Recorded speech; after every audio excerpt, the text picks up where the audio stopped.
a full plate.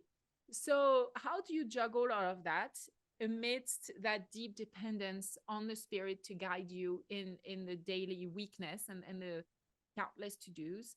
And then talk to the person listening to us right now who's drowning with busyness. Yeah. Well, I feel that. I feel the drowning with busyness. And so I think just practically, one thing I want to say is, there's three powerful words we all know, but sometimes they're hard for us to say. Not that they're hard to pronounce, but it's yes, no, and help. And I just want to encourage the listener, like, what is God asking you to do? What's your sacred assignment in this season? Of course, say yes to that. But many of us are saying yes to things that God never asked us to carry in an effort to prove or maybe circumstantial. And so we want to say no to those things that are the extras. And as God has put more on my already full plate, I am getting much better at no because I have to. There's no like, maybe I should. It's like I have to, or the plate will topple and break.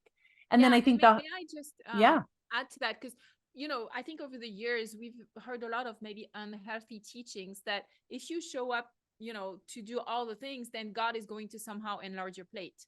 Maybe he will, but that's not been my experience most of the time. And also, I think that nothing is less appetizing than a plate that is just piled full of stuff and it just right. loses beauty. Whereas something where the food is ordained just right and it looks beautiful together, I think, I mean, I really believe that God values beauty and art, and therefore a plate isn't meant to just be chock full and piled on. It's meant to also be pleasant, which means not too Right. overfull. So you have to be ruthless about the nose, right?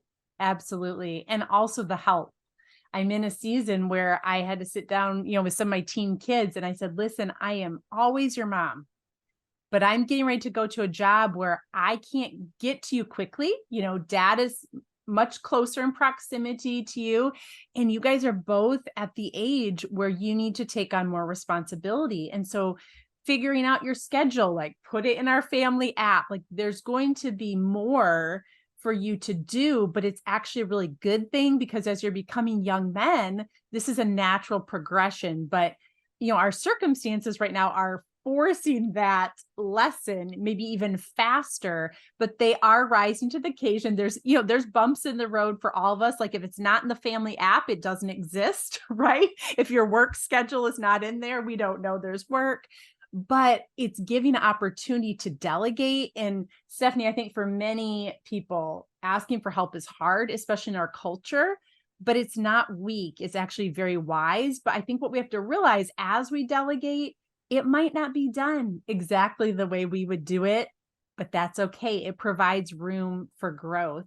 And it reminds me of when Jesus gave his disciples opportunities to practice their faith, right? Peter walking on the water, or when they have the storm on the sea. If God would never have put them in those hard situations, their faith actually would have been very weak. But he gave them opportunities, as I'm sure listeners, that is happening to you in this season, whatever it looks like. You have an opportunity where it feels like there's a storm or God is asking you to walk out on the water and you have no idea how it's going to go. But those are actually his kindness to us because they're opportunities for our faith to be strengthened. And sometimes that might look like saying yes to something you're nervous about, saying no to something you really love, but it's time to set that down and let someone else step up, and then delegating things so that you can keep walking in step with those things he has for you.